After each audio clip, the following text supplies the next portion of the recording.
자, 예레미야 30장은요, 남유다 백성이 바벨론 포로가 된 이후에 절망에 빠진 그들에게 하나님께서 관계 회복의 약속을 해주시는 말씀입니다. 어떤 회복이요? 관계 회복. 그래서 모든 사람들의 죄악으로 인해 무너지고 하나님의 징계를 받게 된다는 내용이 12절에서 15절까지 말씀이고요. 하나님은 그들을 버리지 아니하시고 그 무너진 관계를 회복시키겠다라는 그 말씀이 이제 17절에 나오고, 그리고 다시 일으켜 세워주시겠다. 내가 너희들을 다시 일으켜 세워주시겠다라는 그 약속의 말씀이 18절에서 22절까지의 말씀입니다. 그래서 이 관계 회복의 메시지는 마치 자녀가 잘못했더라도 끝까지 포기하지 않고 사랑하며 다시 일으켜 세워주시는 그런 부모님의 마음을 담고 있는 것 같습니다. 그래서 오늘 어버이 주일인데요, 우리를 위해 희생하고 사랑을 베풀어 주신 부모님의 수고를 기억하며 우리의 그리고 여러분의 가정의 관계 회복의 역사가 일어나기를 주님의 이름으로 축원합니다. 자, 남유다가 망한 이유는요, 국력이 약해서 망한 게 아니에요. 그때 당시에 국력이 약하진 않았어요. 그런데 하나님과의 관계가 깨졌기 때문에 망하게 된 겁니다. 자, 여러분, 가정도 마찬가지예요. 가정에 어려움이 오는 이유는 돈이 없어서가 아니에요. 먹을 것이 없어서가 아니라 관계가 깨졌기 때문입니다. 그래서 성경이 말하는 의로운 것, 의가 뭐냐? 의로움이 뭐냐면 히브리어로 체다카라고 하는데요. 그게 착하다, 바르다, 똑똑하다라는 뜻이 아니라 관계가 좋다 그런 뜻이에요. 자, 따라해 보겠습니다. 관계가 좋다. 네, 그게 의로운 거예요. 성경에서는. 그러니까 예를 들어서 형제 사이에 의가 좋다라는 건 뭐예요? 형제 관계가 좋은 거죠. 그리고 부모 자녀 사이에 의로운 건 뭘까요? 부모 자녀 사이가 좋은 겁니다. 그래서 하나님과 좋은 관계를 위해서는요, 믿음의 의가 필요한 것이고, 그리고 사람들과의 관계, 특별히 가족 간의 관계에 있어서 필요한 의는 뭐냐면 사랑의 의가 필요한 것이겠죠. 그렇기 때문에 우리가 하나님과 언약 백성이라는 것은 하나님과 의로운 백성인 우리가 좋은 관계를 가지고 살아간다는 것입니다. 그래서 여러분, 하나님과 좋은 관계가 있는 사람은 사람과의 관계도 있고 가정 안에도 참된 평안이 넘쳐나게 될 줄로 믿습니다. 그래서 하나님과 우리의 좋은 관계를 나타내는 말씀, 오늘 본문 22절인데요. 저는 이 말씀이 정말 귀한 말씀이라고 생각해요. 하나님과 우리와의 관계를 말씀하는 귀한 말씀이거든요. 우리 같이 읽겠습니다. 시작. 너희는 내 백성이 되겠고 나는 너희들의 하나님이 되리. 다시 한번요. 시작. 너희는 내 백성이 되겠고 나는 너희들의 하나님이 되리. 관계 이야기잖아요. 관계예요, 관계. 그래서 여러분, 21세기 화두가 뭐냐면 관계입니다. 관계가 좋아야 돼요. 오늘 말씀을 통해서 그 하나님과의 관계가 회복되고 가정 안의 관계가 회복되기를 축원합니다. 자, 그렇다면 관계 회복을 위해서 우리가 무엇을 생각해야 될까요? 네. 네, 관계 회복이 중요한 전화가 왔겠죠. 자, 첫 번째는 뭐냐면 우리 한번 같이 읽어봅니다. 시작. 서로의 상처를 살펴보는 시간이 필요합니다. 자, 12절 이어서 읽습니다. 시작. 여호와께서 이와 같이 말씀하시니라. 내 상처는 고칠 수 없고 내 부상은 중하도다. 자, 하나님은 남유다의 백성들의 상처와 부상당한 정도를 다 알고 계셨어요. 다 알고 계세요. 서로의 상태를 살펴보면서 상처와 부상당한 것을 볼 수 있어야 돼요. 아빠가 얼마나 아픈가, 마음이 지금. 내 아내가 얼마나 마음이 아픈가, 내 자녀들이 얼마나 상처가 깊은가.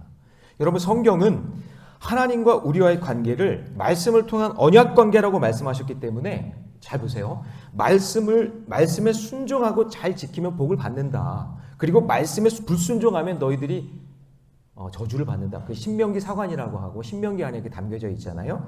그러니까 말씀을 통해 우리의 상태를 보시는 거예요. 말씀에 순종하고 사는가, 저 인생이. 말씀에 불순종하고 사는가. 그것을 통해서 그 사람의 상태를 이야기할 수 있는 거겠죠. 근데 하나님이 우리를 언약 관계로 삼으셨다는 것은 우리를 그냥 기계적인 존재, 그냥 종처럼 막 부려먹는 그런 존재가 아니라 어떤 자녀된 영적인 관계로 여기시고 말씀으로 우리를 살펴주신다라는 것이죠. 그래서 오늘도 지금 말씀하고 있는 거죠. 여러분들이 그 말씀을 듣고 있는 거고, 그 관계 속에서 하나님께서는 하나님과 인간의 관계를 만들어 가고 계시는 겁니다. 그래서 우리가 가장 먼저 받아야 할 복이 뭐냐? 말씀을 통한 관계의 복입니다. 다른 복은 그 다음에 받아도 돼요. 근데 우리가 구하는 건 말씀을 위한 관계의 복보다는 다른 걸 더 구할 때가 많다는 거죠. 여러분, 부모 자식 간에도 마찬가지입니다. 먼저 관계가 좋아야 다른 일들을 할 수 있는 거예요. 그래서 여러분, 효도는 관계입니다. 관계가 좋아야 돼요. 관계가 안 좋으면 다 막혀서 아무것도 흘러가지 않습니다. 그래서 지혜로운 부모와 지혜로운 자녀는 좋은 관계를 위해 기도해야 됩니다.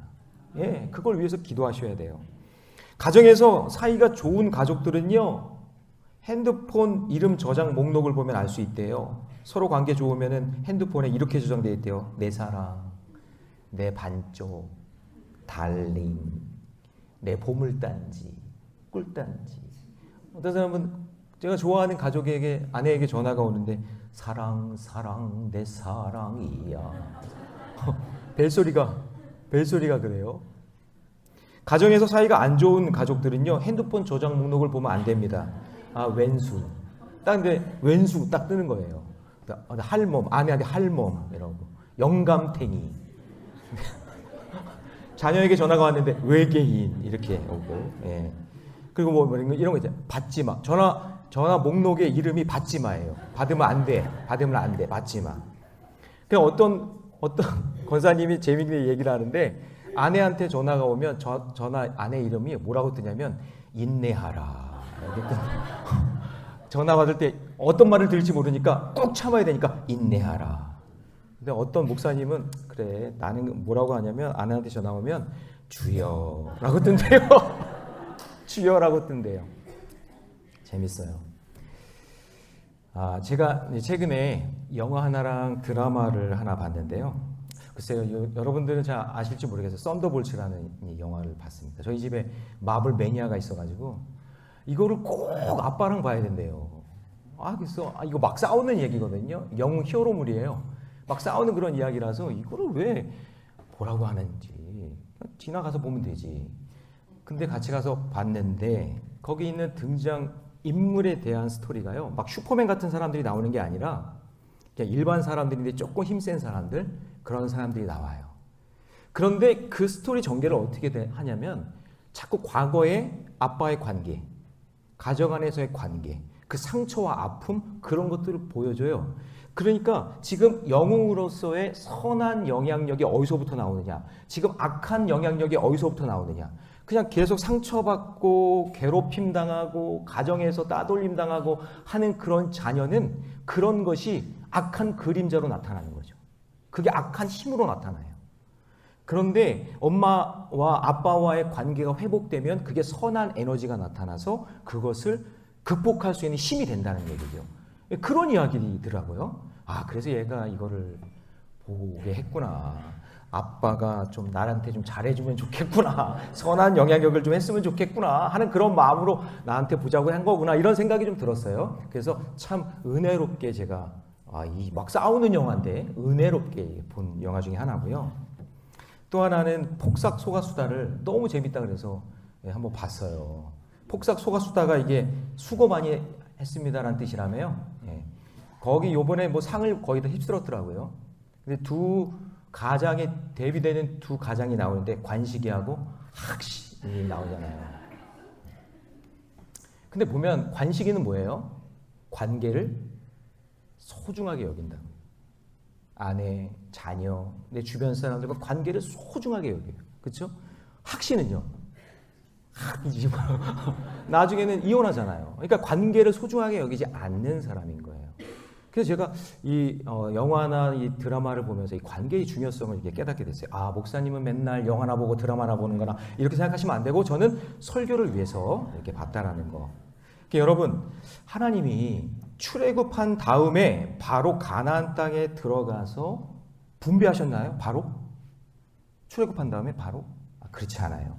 여러분, 출애굽기 19장에 보면은 하나님이 시내의 산에서 언약 관계를 먼저 체결해요. 말씀으로. 무슨 관계? 언약 관계. 그러니까 하나님이 시내에 산 그 언약 관계를 체결하고 난 다음에 그 다음에 어떻게 해요? 그 광야에서 돌면서 관계 훈련을 하시는 거예요. 그러니까 새로운 환경에 적응하는 기간이 필요한 거죠. 그래서 여러분 부부가 만나서 결혼하고 함께 살면 나 처음에 사랑했어. 이 남자를 사랑했어. 이 여자를 사랑했어. 해가지고 가정이 딱 되면 거기서부터 시작이 아니라 거기서부터 엄청난 그 관계 속에 오는 갈등과 어려움이 있는 거예요. 새로운 세계, 새로운 우주에서 살던 그런 외계인 같은 존재가 그 가정에 들어온 거잖아요. 근데 그 사람은 어떻게 쉽게 이해해요? 어떻게 그 사람은 쉽게 하나가 돼요? 어려운 거예요. 아니 애굽에서 430년 동안 있었던 이스라엘 백성들을 끄집어냈어요. 광야에. 근데 그 사람들을 어떻게 한 번에 그들이 이해해가지고 그냥 가나안 땅에 뚝 들어가서 야 땅 가져라 해가지고 나눠 가져요? 아니에요. 그들을 이해하고 그들을 품고 그들과 하나 되는 그 기간이 광야에서 뭐예요? 40년인 거예요. 네, 그 시간이 필요한 거예요. 그래서 여러분 예수님도 보면은 제자를 부르셨죠? 제자 딱 부르시고 난 다음에 야 바로 세계 선교해라 그러셨어요? 그게 아니라 말씀으로 3년 6개월 동안 관계 훈련시키고 그리고 마가다락방에서 성령 충만을 받을 때까지 영적인 관계가 될 때까지 하나님의 마음을 충분히 이해할 때까지 그때까지 기다리는 거예요. 기다려주는 거예요.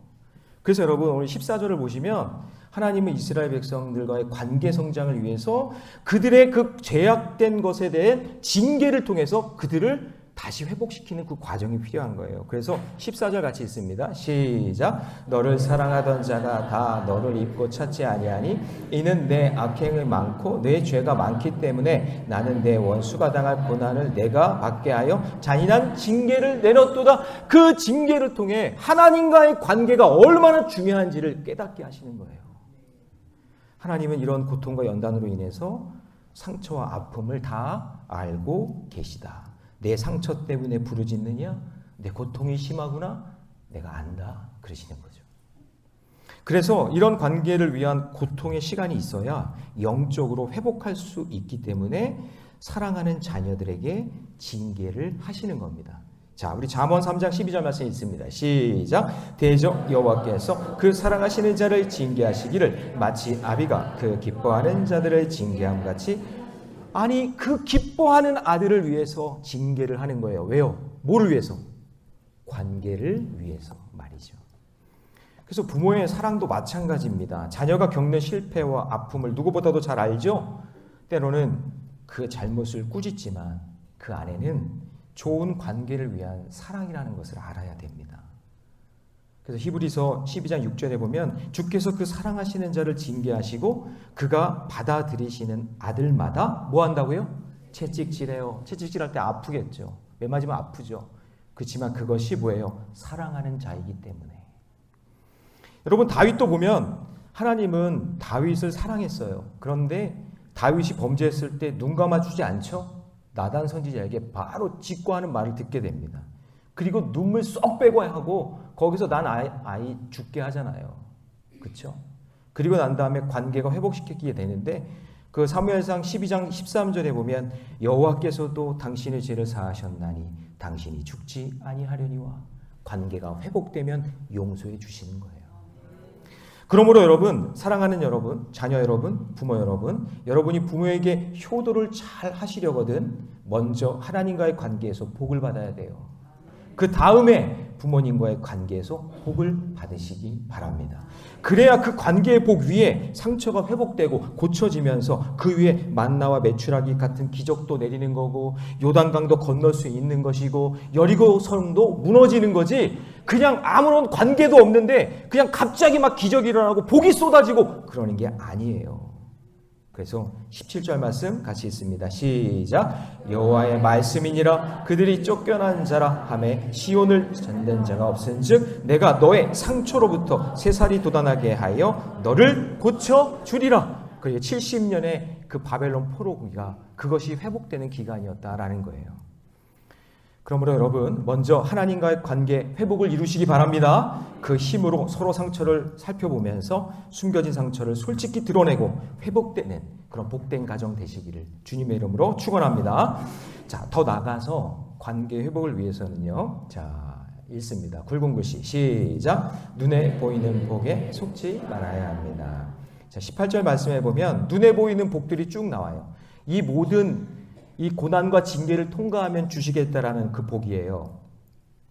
먼저 하나님과의 관계가 회복되니까 어떻게 돼요? 눈에 보이는 포로들이 돌아온대요.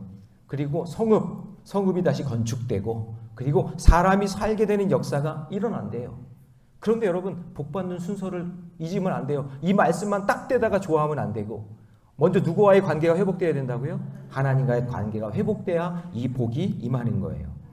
그러니까 여러분, 자녀들에게 진정한 효도를 받으시려면 여러분, 기도를 할 때, 기도를 가르치실 때 돈 많이 벌게 해주세요. 뭐 사업 대박 나게 해주세요. 공부 잘하게 해주세요. 뭐 좋은 데 들어가게 해주세요. 여러분, 이제 이런 기도 그만하세요. 부탁드립니다. 이런 기도는, 아니 관계도 안 되어 있는데 이런 기도만 복을 받아가지고 무슨 그게 복이 되겠어요. 여러분, 돈 많이 벌어요. 돈 많이 벌려고 예배 안 드려요. 그럼 그게 무슨 복이에요? 응? 아니 사업 때문에 바쁘대요. 사업 잘 된대요. 그러면서 기도 안 해요. 그럼 그게 무슨 복이에요?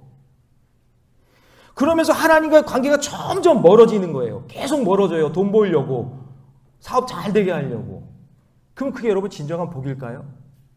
죄송하지만 그것은 성경이 말하는 복이 아니에요.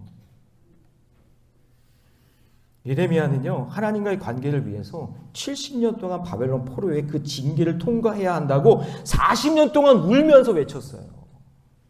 거짓 선지자들은요, 하나님과의 관계를 무시하면서 다 잘 될 거라고, 괜찮다고, 이거 금방 지나간다고, 우리 포로로 끌려가는데 2년 만에 돌아올 거라고, 눈에 보이는 복만 계속 거짓으로 얘기하는 거예요. 그래서 여러분 꼭 기억할 것이 무엇이냐면, 눈에 보이는 복보다 관계의 복이 더 중요하다는 것을 꼭 기억하셔야 됩니다. 제가요, 군종병으로 있을 때 군교의 특징이 있어요. 특별히 이제 사단급 되는 부대, 사단급이면 굉장히 많고요. 굉장히 많죠. 이게 대대급들이 막 모여 있으니까 진급 시즌이 되면은요, 그 사단 그 교회가요 10배나 부흥해요. 교회가 엄청 부흥해요. 그러니까 교회 출석하는 사단장에게 잘 보이려고 그냥 막 밑에 부하 간부들이 자기만 나오는 게 아니라 자기 아내, 막 자식들까지 전부 다 데리고 와가지고 교회에서 예배드리고 봉사하고 막 그래요. 근데 진급 시즌 딱 끝나잖아요? 너무나 신기해요. 싹 사라져요. 싹 사라져요. 그 진급하려고, 별 하나 더 달려고. 그러니까 여러분, 정치인들도 이제 보세요. 이제 일주일 뒤면은 이제 보세요. 제가 뻔해요. 갑자기 막 대중교통 이용하려고 그러고, 막 갑자기 시장 가서 떡볶이 먹고, 막, 서민의 음식이 이렇게 이랬군요. 막 그러면서 막 먹고. 다음 주부터 이제 그럴 거예요. 그게 뭐죠? 자꾸 눈에 보이려는 거예요. 이렇게 눈에 보이는 것에만 관심을 가지면 의로운 믿음이 아니기 때문에 하나님과의 관계가 쉽게 깨지는 거예요. 그러니까 여러분, 진급 안 되고 시험에 떨어지고 질병에서 고쳐지지 않으면 그 다음부터 하나님 예배하지 않고요, 찾지도 않고요, 기도하지도 않아요. 그게 뭐예요, 여러분? 그거 미신 우상 숭배하는 거잖아요. 그게 그렇잖아요.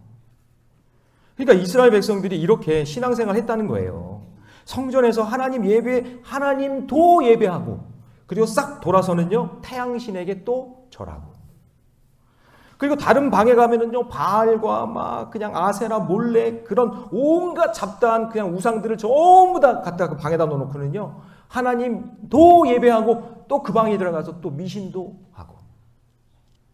그래서 우상이 얼마나 많은지 예레미야가 딱 얘기하잖아요. 11장 13절에서 우리 같이 읽습니다. 시작. 유다야, 내 신들이 내 성읍의 수와, 아니 그냥 성읍마다 마을마다 그냥 우상들이 그냥 득실득실한 거예요. 그냥 가는 곳마다 우상 숭배했다는 얘기죠. 그러니 하나님이 왜 심판을 안 하시겠어요? 관계가 이렇게 깨졌는데. 그래서 여러분, 하나님과의 관계는 쌍방향이잖아요. 그렇죠? 우리가 하나님께 기도하고 주님 말씀하시고. 그런데 이들은요, 하나님께 드리는 거는 싫고 그냥 받는 것만 원해. 받는 것만. 그러니까 그러니까 일방적으로 받는 것만. 그러니까 자기의 구미에 맞지 않으면 그냥 버리는 거예요. 그래서 예레미야는 이 땅에서 관계 회복이 불가능하니 너희가 바벨론에 가서 하나님과의 관계가 회복되고 와라. 그렇게 얘기하는 거예요. 그래서 이 하나님과의 관계가 회복되면 어떤 일이 일어난다는 거죠? 자, 19절 말씀 같이 있습니다. 시작. 그들에게서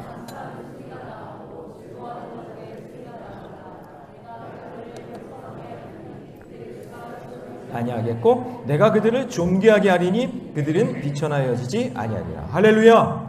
예, 관계가 회복되면 그 다음에 이제 눈에 보이는 거예요. 성벽, 성전, 성읍이 다시 건축되고 할렐루야. 사람이 살게 되는 역사가 일어나고 할렐루야. 감사가 터져나오고 즐거운 소리가 나오고 번성하게 되고 존귀하게 된다. 이게 관계 회복이 먼저 이루어질 때 나타나는 보이는 복이다라는 거죠. 네. 그래서 우상 숭배하듯이 종교 생활하는 사람들을 보면은요, 하나님은 한 분이면 충분하잖아요? 하나님 한 분이면 충분하지 않아요? 하나님 한 분이면 충분한데, 근데 하나님의 관계가 불완전하니까 한 교회요, 정착하지 못하고요, 이 교회 가면 뭐가 좋은가, 저 교회 가면 뭐가 좋은가, 막 이것저것 막 돌아다니다가 영빨 있는 목사, 용한 목사 찾으러 다니니까.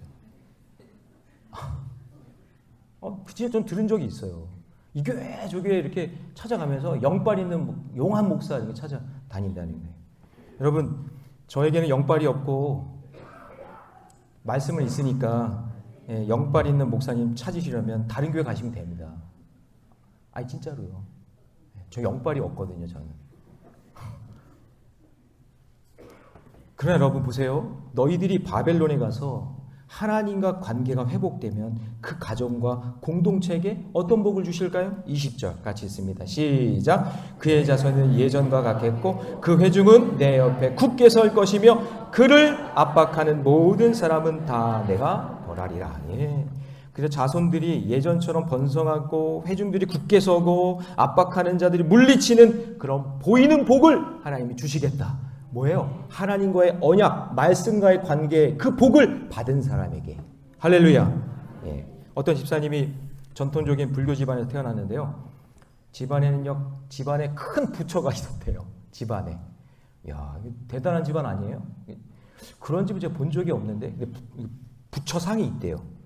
그 명절이나 이거 제사를 지내면요, 가족들이 막 거기다 향을 피우고 절을 하고, 어머니는 아침부터 일어나면 불경을 외기 시작한대요. 그런데 참 희한한 게 그 집안이 늘 그렇게 우울하대요. 우울하고 그리고 우중충하고 생기가 없고. 이제 그러다가 이제 도시로 이제 대학에 다니게 됐는데 그 대학교에서 한 친구의 권면으로 그 친구가 다니는 교회에 찾아가게 됐는데 교회가 얼마나 밝고 얼마나 해피하고 얼마나 좋은지 찬양하고 기도하고 목사님 설교를 듣는데 그 듣던 중에 그 하나님의 그 따뜻한 그 사랑을 깨닫게 된 거예요. 이거구나, 이거. 야, 이거구나. 신앙이라는 게 이런 거구나. 그게 뭐예요? 그 순간에 하나님과 관계가 형성된 거예요. 하나님 만난 거예요. 그 예전에는 자기 인생이 너무 우울했는데 예수님이 나의 길이요 진리요 생명이라는 걸 깨닫게 된 거예요. 그랬더니 막 기쁨이 넘치고 감사가 넘치고 웃음이 이렇게 막 생기고 막 그러는 거예요. 사람들이 바뀌었다고 달라졌다고. 그래서 그 뒤로 어머니를 설득하기 시작했대요. 새벽마다 불경 외우고 있는 어머니한테. 시간이 좀 걸렸지만 열심히 기도하고 노력하다 보니까 온 가족이 예수 믿고 불상 대신 그 집안에 십자가가 걸려있고 불경 외우던 어머니가요 새벽 예배 가서 기도하고 자기 아버지가 장로가 됐다는 거예요. 글쎄. 할렐루야. 네, 놀라운 축복이 일어나는 거죠. 바뀌는 거예요. 집안 분위기가 바뀌는 거예요. 우중충하고 우울한 분위기가 바뀌는 거예요. 믿음의 사람 한 사람 때문에. 옛날에는 그냥 조상신이 두려워서 그냥 벌벌 떨고 살았는데 하나님, 살아계신 하나님을 만나니까 그런 게 싹 사라지는 거예요. 그런 기적이 일어났으면 좋겠어요. 우리 교회에. 여러분 보세요. 그 한 사람의 기적을 어떻게 설명하겠어요? 하나님과의 관계가 회복되니까 그런 기적을 보여주시는 줄로 믿습니다. 눈에 보이는 세상의 복만 쫓아가지 마세요. 하나님과의 관계에서 주시는 복이 먼저 받고 그 복을 누리는 우리 부모 세대, 우리 자녀 세대 되시기를 축복합니다. 눈에 보이는 것만 속지 말고 말씀과 기도로 하나님과 관계 집중하면서 가정 장막에 포로들이 돌아오고 폐허가 회복되고 살아 역사하는 그런 놀라운 가정이 되시기를 축복합니다. 자, 마지막으로요. 관계 회복되려면 같이 있습니다. 시작. 끝까지 신뢰하는 관계가 되어야 합니다. 자, 오늘 본문으로 읽지는 않았지만 23절에 보면은 이런 표현이 나와요. 폭풍과 회오리 바람. 자, 여러분, 우리는 너무 무지하고 미련해서 갑작스러운 폭풍이나 회오리 바람이 일어날지 아무도 몰라요. 아무도 몰라요. 그러나 여러분, 하나님은 전지전능하시기 때문에 그 모든 것을 다 알고 계시는 줄 믿습니다. 우리는 몰라요, 무지해서. 여러분이 안다고 얘기하고 여러분들이 그냥 뭐 박학다식한 지식을 갖고 있어도 전지전능하신 하나님에 비하면 여러분 아무것도 아니에요. 여러분 옆에 사람과 인사합시다. 너는 아무것도 아니야. 너는 아무것도 아니야. 그냥 후 불면 나가. 여러분 강한 것 같죠? 여러분 부모가 강한 것 같죠? 부모가 영원히 부모인 것 같죠? 옆에 있는 사람이 튼튼하고 센 것 같죠? 아니에요. 너무 무지하고 너무 연약하고 별 볼 일 없는 존재가 바로 여러분 옆에 있는 존재예요.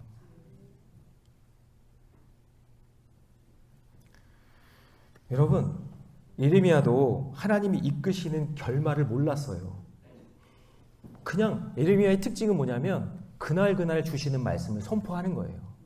예레미야가 이 나라가 어떻게 될지 어떤 결말이 일어날지 몰랐어요. 여러분, 아무리 탁월한 선지자도 하나님의 모든 계획을 알고 있는 사람이 아니에요. 몰라요. 저도 몰라요. 제 인생도 어떻게 될지 모르는데 저한테 와가지고는 대통령이 누가 될 거냐고 물어보지 마세요. 몰라요. 몰라. 여러분, 선지자는 보세요. 선지자는 영적으로 깨어있다가 하나님이 전하라는 말씀만 전하면 돼요. 그게 선지자가 하는 일이에요. 여러분, 바벨론과의 관계가 어떻게 될지, 포로로 끌려가면 어떻게 될지 아무것도 몰라요. 그냥 우리는 하나님의 말씀이 들리면 순종하는 거예요. 그래서 하나님의 말씀이 들리는 것이 복인 줄 믿습니다. 그래서 말씀이 들리면 듣는 자는 살아나리라가 되는 거예요. 그리고 그 말씀에 그냥 순종하며 사는 거예요.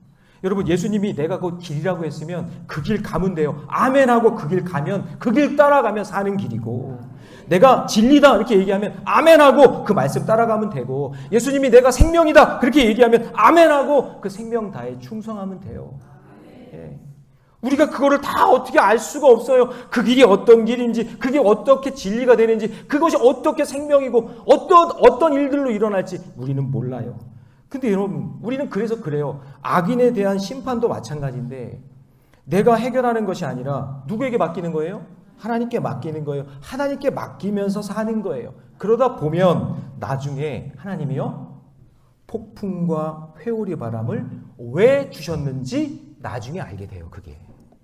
그래서 이제 23절을 같이 한번 읽어봅니다. 시작. 보라, 여호와의 노여움이 일어나 폭풍과 회오리 바람처럼 악인의 머리 위에서 회오리 치을 것이라. 그러니까 여러분, 혹시 누구를 정말 정죄하고 심판하고 있는 그런 상황이 있다면 여러분도 지금 잘못하고 있는 거예요. 그런 권리와 능력이 우리에게 없어요. 그러지 마세요. 그 내 신령과 내 몸만 망가지는 거예요. 그러지 마세요. 여러분, 여러분의 부모를 함부로 판단하지 마세요. 자녀 여러분, 왜 그렇게 사셨냐고, 왜 날 이렇게 키웠냐고 평가하지 마세요. 그런 말 하지 마세요. 그거는 모르는 거예요. 여러분의 인생. 진짜 하나님께서 인도해 주신 그 길을 모르는 거예요. 그 부모가 그 부모를 만나게 하신 하나님의 뜻을 모르는 거예요. 그 부모를 통해서 나를 어떻게 인도해 주실지 하나님의 계획을 하나도 모르는 인생인 거예요. 무지한 인생인 거예요. 부모 탓하지 마세요. 원망하지 마세요. 여러분, 여러분의 자녀를 함부로 판단하지 마세요. 왜 이것밖에 못하냐고, 왜 점수가 이 모양이냐고. 우리 모두가 다 뼛속까지 죄인이에요. 앞길이 캄캄해요. 알지 못해요. 이 아이가 어떤 일들을 감당하고 어떤 존재로 쓰임받을지 우리는 알 수 없어요. 우리는 그냥 하나님께 기도하는 거예요.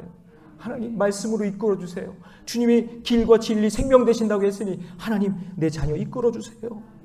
깜깜한 인생이니까 좀 이끌어 주세요. 군대에서 말년 병장이 이등병에게 그런다며요. 야, 내가 너 미래를 알려줄까? 네, 알려주십시오. 잠깐만 기다려. 그러면서 그냥 불을 다 꺼요. 깜깜하잖아요. 뭐가 보이나? 아무것도 안 보입니다. 그래, 그게 너의 미래야. 아무것도 안 보이는 게 우리의 미래예요. 우리 인생도 마찬가지예요. 많이 아는 것 같고 잘 아는 것 같지만 아무것도 안 보일 때가 있잖아요. 그럴 때마다 우리는 그냥 찬양하며 가는 거예요. 이 눈에 아무 증거 아니 배어도 얼쑤. 그러니까요. 안 보여도. 진짜 아멘 해보세요. 그냥 말로만 하지 말고 진짜 아무것도 안 보이고 우리는 뭐를 가지고? 믿음만 가지고 가는 거예요. 그래서 여러분 우리는 알고 가는 게 아니라 뭐라고요? 믿고 가는 거예요. 알고 가는 게 아니라 어떻게 해요? 믿고 가는 거예요. 자꾸 쉽게 가고 싶으니까 뭔가 알아보려고 자꾸 우상 찾아가고 미신 찾아가고 무당 찾아가고 젊게 보려고 하고 쉽게 살려고 그러는 거예요. 쉽게. 그렇게 말해주면 정말 미련하죠. 그 정답도 아닌데 그냥 오답만 들고 있는 거예요. 그런데도 좋대요. 그냥 오답 들고도 좋대요. 가짜뉴스 듣고도 너무 좋대요. 그냥 막 그렇게 될 거라고. 여러분 지금은요 바벨론이 승승장구하는 것 같이 보이잖아요. 근데 느부갓네살 왕이 세계를 정복할 것 같이 그렇게 보이잖아요. 자, 그런데 여러분 24절 봅니다. 같이 읽습니다. 시작. 여호와의 진노는 그의 마음에 뜻한 바를 행하여 이루기까지는 돌이키지 아니하나니 너희가 끝날에 그것을 깨달으리라. 여호와의 진노가 기다리고 있다는 얘기죠. 지금은 바벨론만 보여요. 바벨론이 최고인 것 같아. 바벨론이 다 이길 것 같아. 그러나 하나님은 페르시아, 바사라고 하죠. 고레스 왕을 폭풍과 같이 회오리 바람처럼 일으켜서 그 바벨론을 삼켜버리고 유대인들의 포로를 귀환시키는 거예요. 이 일을 누가 하시는 거예요? 하나님이 하실 거예요. 이걸 어떻게 알아요, 여러분? 우리가 어떻게 알아요? 이 당시 남유다 왕인 여호야김은 눈에 보이는 것만 믿으니까 하나님 말씀을 전하는 예레미야의 말이 들리지 않으니까 완전히 무시하는 거예요. 잘 보세요, 여러분. 하나님과의 관계가 깨지니까 하나님의 뜻을 알지 못하고 돌이키지 않고 계속 고집부리다가 끝에 가서는 어떻게 해요? 망하는 거예요. 그래서 우리 눈에 악인이 형통한 것처럼 보일 때가 있잖아요. 지금 눈에 보이는 것이 이해가 안 될 때, 그럴 때 그런 마음이 들거든요. 야, 쟤는 나보다도 더 공부도 못했고, 쟤는 나보다도 더 나쁜 짓도 많이 하고, 쟤는 나보다도 더 저기 한데 왜 나보다 더 잘 되지? 그런데 여러분, 우리가 거지 나사로와 부자 이야기에서 보듯이 그 사람의 끝은 끝까지 가봐야 돼요. 그래서 여러분 시편 73편에 보면 악인의 형통이라는 말이 나오거든요. 자, 한번 읽어볼까요? 자, 3절 4절 시작. 이는 내가 악인의 형통을 보고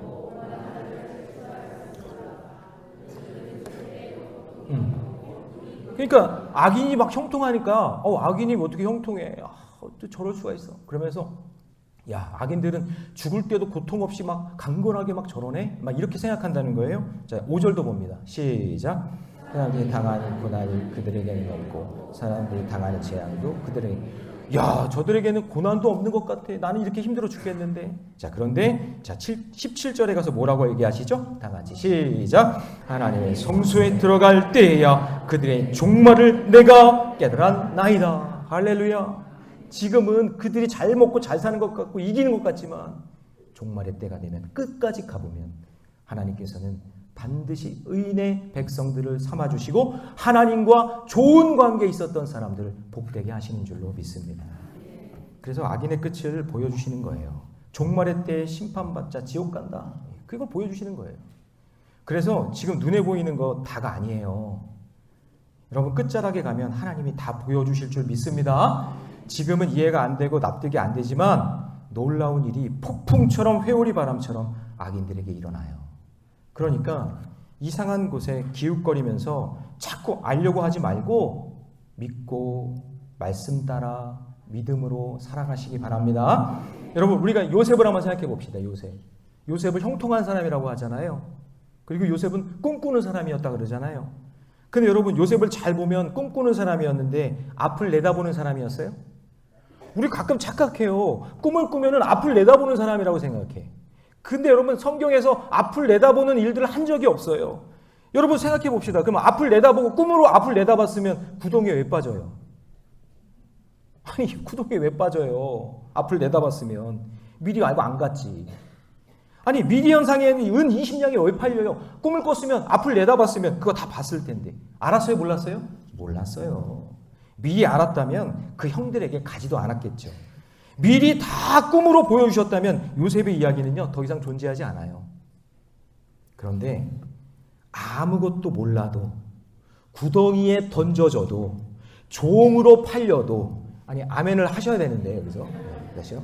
아무것도 몰라도, 구덩이에 던져져도, 종으로 팔려도, 감옥에 들어가도, 여기서 중요한 건 뭐냐면 그때도 하나님이 나와 함께 하신다라는 믿음, 그 관계, 그게 중요하다, 그 얘기예요. 높은 산이 거친들이 초막이나 궁궐이나 내 주 예수 모신 곳이, 그것이 하나님의 나라. 우리 가정 안에 휘몰아치는 폭풍과 회오리 바람 같은 심판의 사건이 찾아와도 끝까지 하나님을 신뢰하며 사시기를 주님의 이름으로 축원합니다. 이제 말씀을 정리합니다. 어버이날에 화려한 꽃과 멋진 선물은 없어도 어버이날은 선물이 포인트가 아니라 어버이와의 관계가 포인트예요. 또한 자식을 낳고 기른 것도 중요하지만 우리 부모 세대들이요, 하나님의 말씀과 신앙의 가치를 우리 자녀들에게 전해주시기 바랍니다. 남유다를 엉망으로 만든 왕이 여호와김이잖아요. 그런데 그 아버지가 누군지 아세요? 종교개혁을 일으킨 요시야 왕이에요. 요시야가 무너진 성전을 수리한 사람인데요, 그 성전을 수리할 때 나온 그 말씀을 막 읽다가 너무나 큰 은혜를 받아서 자기 옷을 찢고 막 회개하고 종교개혁을 일으켰어요. 그런데 그 신앙이 전수되지 못하니까 그 아들 여호와김이 어떻게 하죠? 나중에 살펴보겠지만 예레미야 36장 21절 같이 있습니다. 시작. 여우디가 서너 쪽을 낭독하면 왕이 면도칼로 그것을 연하여 베어 화로 불에 던져서 두루마리를 모두 태웠도다. 여러분, 예레미야가 하나님께 받은 그 말씀을 전달해서 적게 했거든요, 바룩에게.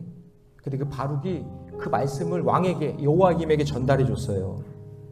근데 이 여호와김이 성경을 읽게, 그 두루마리를 읽게 한 다음에, 읽고 난 다음에 칼로 쭉 찢어가지고 불에 던지고, 칼로 푹 찢어가지고 던지고, 이런 짓을 했어요. 그래서 비참하게 죽게 됩니다. 아버지 요시야가 가졌던 말씀의 신앙이 아들 여호와김에게 전수되지 않은 거예요. 부모의 신앙이 자녀의 신앙으로 전수되지 않을 때 그 다음 세대는 말할 수 없는 고통을 당하게 되는 겁니다. 사랑하는 어버이 여러분, 사랑하는 자녀 여러분, 여러분은 지금 무엇을 물려주고 무엇을 물려받고 있습니까? 좋은 집입니까? 좋은 땅? 통장 잔고? 주식입니까? 이 모든 것보다 먼저 하나님의 말씀을 전해주셔야 됩니다. 가정 예배 드리셔야 됩니다. 말씀 중수하고 믿음의 길 걸어가셔야 됩니다. 여호와김은 아버지 요시야에게 세상적으로는 가장 좋은 왕권을 선물 받았습니다. 그러나 말씀이 없으니 자기도 망하고 백성도 망하고 나라도 망하게 했습니다. 왜요? 하나님과의 관계가 깨졌기 때문입니다. 사랑하는 성도 여러분, 저도 부모된 입장에서, 그리고 제 위에도 부모 계시지만 제가 오늘 해야 될 일들을 생각해냈어요. 하나님, 제 숨 다하는 날까지 말씀 전하게 해주시고, 제가 먼저 하나님과의 관계가 끊어지지 않게 해주세요. 하나님 말씀 꼭 붙잡고 살게 해주세요. 오늘 그렇게 기도하며 나아가는 저와 여러분 되시기를 주님의 이름으로 축원합니다.